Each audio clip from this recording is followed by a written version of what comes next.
Hello everyone, my name is Rachel Hofer, and today I'll be presenting on the access and success issues impacting low-income and first-generation college students. This topic is central to equity and student success, especially in community colleges where many first-generation college students begin. Today, my presentation blends research and real-world insights from an interview that I did with a financial aid director. This will help to kind of bridge theory and research along with actual practice in the field. So when we talk about access and success, we mean two separate but really deeply connected ideas. Access refers to entering college or gaining that first chance to enroll. Success happens really after that. It's persisting, feeling that sense of belonging, navigating the systems of college, and ultimately, hopefully gaining some type of credential or at least completing a course or maybe a few courses. For first generation and low income students, the gaps between these stages kind of highlight systematic inequities rather than individual shortcomings for these students. So hopefully we can kind of look at some of these inequities and, towards the end of the presentation, maybe look at some ways that we can find solutions for those. So who are first generation and low income students? So first generation students are defined as students whose parents did not complete a bachelor's degree. They did make up about 1/3 of U.S. undergraduates, and more than half of them begin at community colleges. Many of them are older or considered non-traditional students who are juggling jobs and or family responsibilities along with going to college. Low-income students often overlap with first-generation populations, which further complicate the college navigation process and also complicate access to college, and they often don't have as many support systems. So why does this issue matter? This issue matters because higher education is a key driver of economic mobility and civic engagement. But yet, degree attainment gaps remain really large for these populations. Institutions rely heavily on first generation and low income students for their enrollment stability, especially, again, community colleges. Yet the structural barriers are still preventing many of these students from persisting.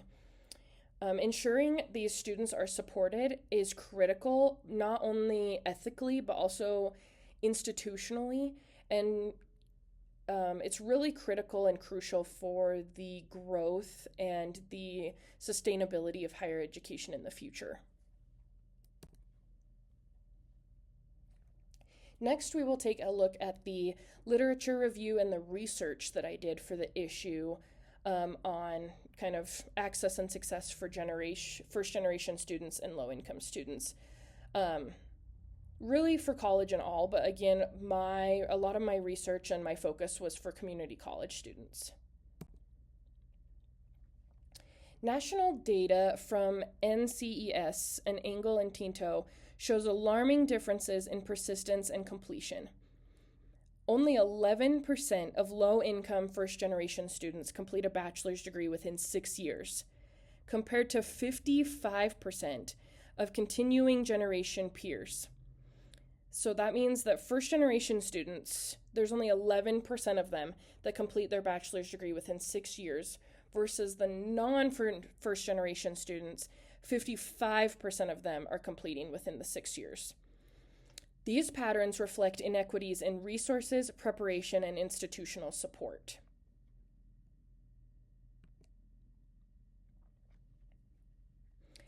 Academic preparation reflected in K through 12 inequities is shown in the research as well. Many first-generation students come from underfunded schools that have limited AP courses or dual credit offerings. These students are often placed in remedial courses, which often delay their progress and increase their costs once they get to college.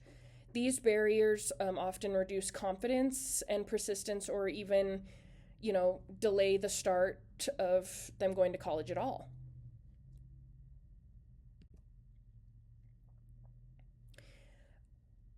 As mentioned a little bit in the last slide, financial barriers remain among the most significant challenges with these first generation and low income students.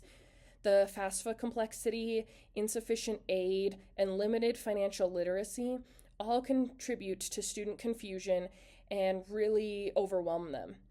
Many first generation students lack parental guidance for navigating federal, state, and even institutional aid systems, making financial aid kind of a hidden curriculum of its own, because students have to try to figure out how to navigate these systems on their own. I can speak from being a first generation student myself. I had to learn how to navigate the FAFSA, scholarship applications, budgeting, a lot of this stuff on my own because my parents didn't understand or know how to navigate a lot of that. And it was nothing against my parents. They just had never done this themselves. They hadn't gone through it with my siblings. So when I was applying for college and going to college, I kind of had to figure out a lot of it on my own. And luckily I was able, I had the confidence to ask a lot of questions and self-advocate, but many students don't have that. And so that makes for a huge barrier for a lot of students. Cultural and social capital play major roles in this issue as well. First generation students often lack insider knowledge to the unwritten rules of college, such as how to communicate with their faculty once they get to school, when to register for classes, or even how to seek out advising. This contributes to imposter syndrome and feelings of inadequacy. Again, I can relate to this when I was a first generation student. I really had to be looking out for deadlines. I had to be looking out how to contact advisors on how to register, when to register. I had to really be in contact with my faculty advisors, make sure I knew when their office hours were, make sure that I was getting into the right classes, that I was going to graduate on time. Again, I was really having to self-advocate for myself, but many students don't have that confidence, and so how are we helping students self-advocate for themselves? Sense of belonging is another big one for these groups or populations of students. Sense of belonging strongly predicts persistence. First generation and non-traditional students often feel like outsiders when they go to college. Research shows that belonging gaps can be as impactful as academic preparedness on student outcomes. Students who feel connected are far more likely to persist than those who don't have that sense of belonging, who feel like outsiders. When you have your group, your people, you're much more likely to persist because you feel comfortable in college. You feel more prepared. You are more likely to succeed. And so making sure that students have that sense of belonging is huge.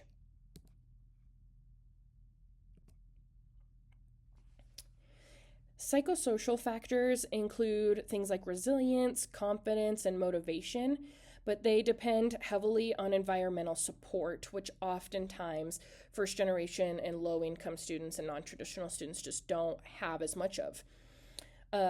Lee et al. Emphasizes that learning motivation improves when students are embedded in supportive networks and feel that the institution recognizes their challenges.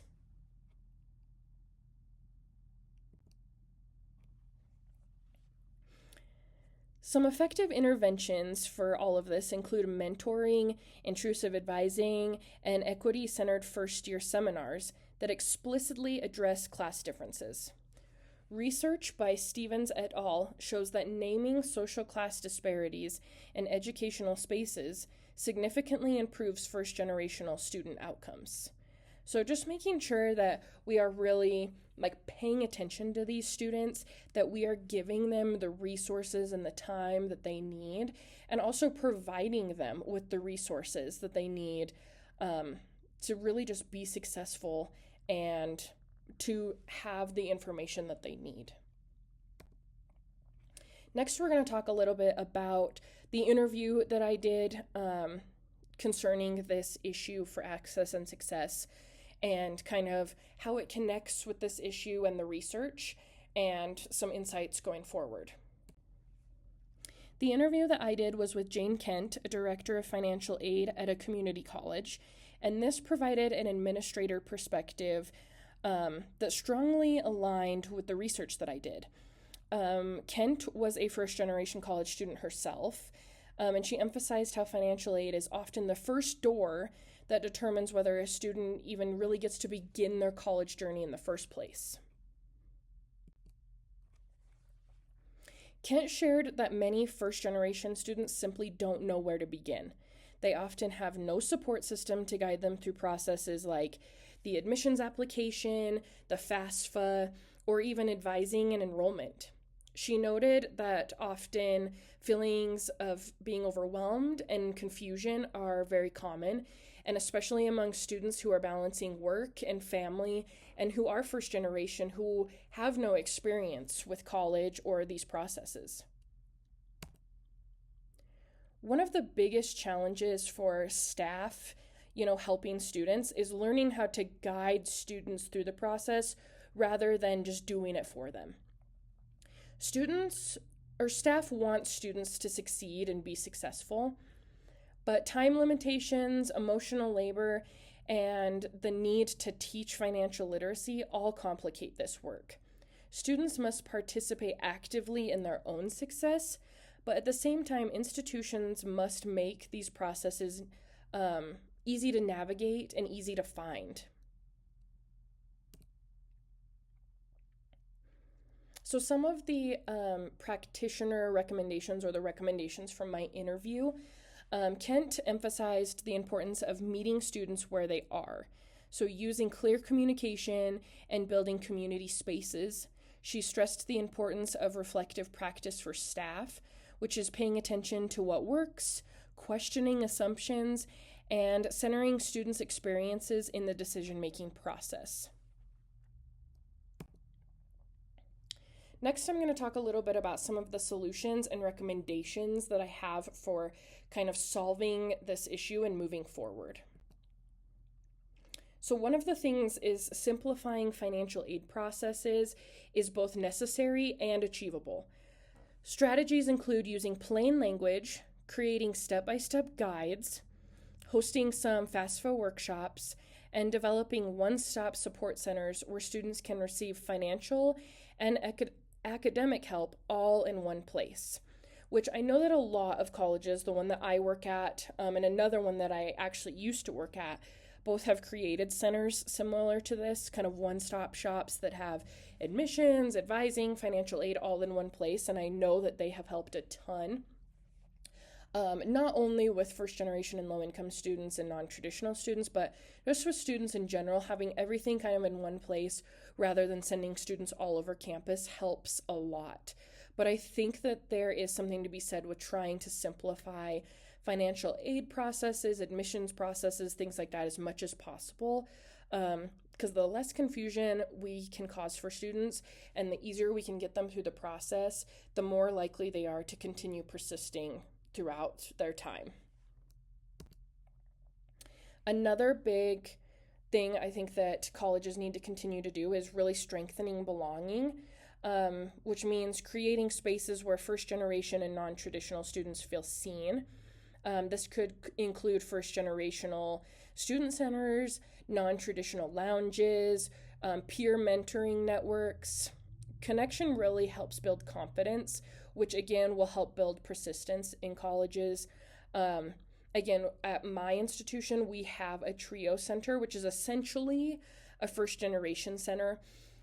And I know that that is something that's been huge for our campus. If that were to go away, or if it just were never to have existed, our students would struggle significantly more. So I know that this is something that helps us a ton. I think the non-traditional lounge it sounds like an amazing idea. And then also, I know that we have started looking at the idea of peer mentoring.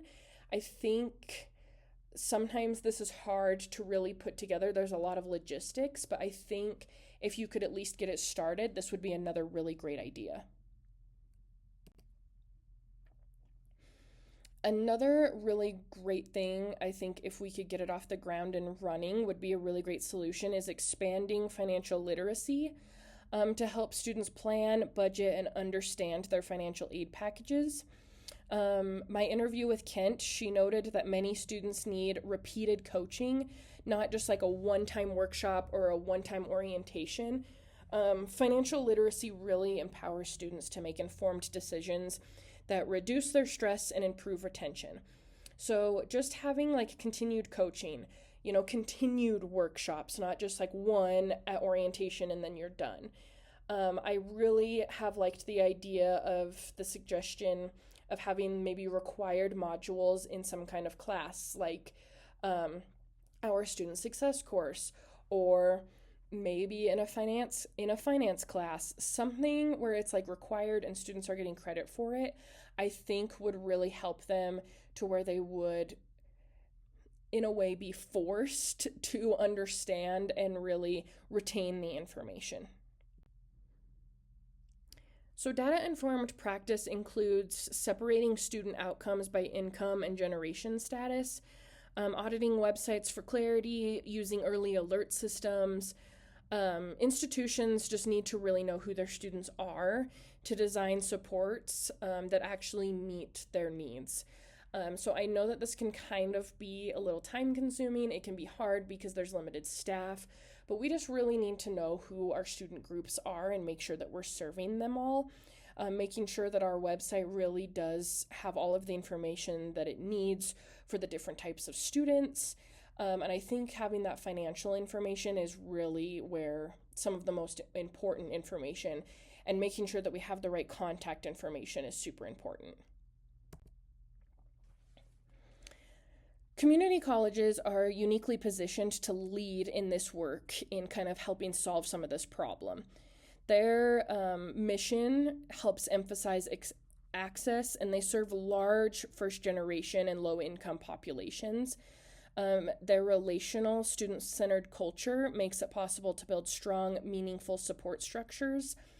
I think that community colleges often have just kind of more tight-knit communities and staff and faculty that could probably get this off the ground and running as more of a trial project or to lead this work better than maybe a large university could. I mean, I don't want to promise that, and that's more of an assumption, but I think a community college could really try and get this off the ground and up and running in a really great way. And I think a lot of community colleges are already in the works or doing some of this work. It's just really starting to expand and move forward with it. And then now finally, we're just at the conclusion of the presentation. So just kind of going over some key takeaways of the presentation. So just kind of in summary, access and success requires more than simply just opening the door to higher education. Students really need clear guidance, strong relationships, community support, and systems designed for equity. Institutions really need to focus not only on getting students in the door, but also kind of helping them stay on track and really strive and persist. They need a sense of belonging. They need a community that's going to kind of help them continue to move forward. We can always like open the door for them and help them take those first couple steps. But sometimes they need a little bit of extra help guiding them down that path. And some students, they don't need that. Some students, they take the first step in the door and they can take off running. Others, they need a little bit of help getting that down that path, and that's totally fine. We just kind of have to learn who those students are and figure out how to best help them. Higher education professionals play a critical role in all of this in helping, make the solutions possible. Our work must be relationship-centered and equity-driven. We need to advocate for clearer processes, better communication, and student-inclusive decision-making. We can transform institutional culture and practice. We just really need to, be the voice of the students. We need to listen to the students. We need to be there, and really, we need to make them the center of our decision-making. So that is the end of my presentation. This is just kind of my reference list for everything that I used for the literature review, for some of the facts that I stated. Of course, also my interview was cited throughout the kind of summary of my interview as well. I really enjoyed this course this semester. It taught me a lot about access and success. Also just really opened my eyes, especially to my topic that I researched, which was first generation and low income. Again, as I mentioned, I'm a first generation student, or was first generation student, and I had a very supportive family. They just didn't have a lot of experience in higher education, so there wasn't a lot of help that I had. So it was a lot of self-advocacy for myself, a lot of making sure that I went and asked questions. And, looking back, I just have really realized that not every student has that kind of support or that kind of push to do that.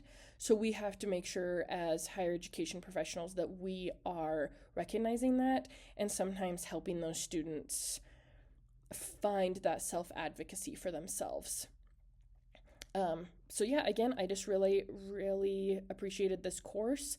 This is one of my last courses in the doctoral program before starting my dissertation, so it's kind of a bittersweet moment for me. I hope that you all, again, learned something and enjoyed this course as well. And I hope to, see you all continuing in the program as well. And I hope to continue to, even though I won't really be in courses with you all anymore, to continue communicating with you all. It's been great learning alongside you. And thank you so much, and have a happy holidays, safe travels, and I will talk to you later.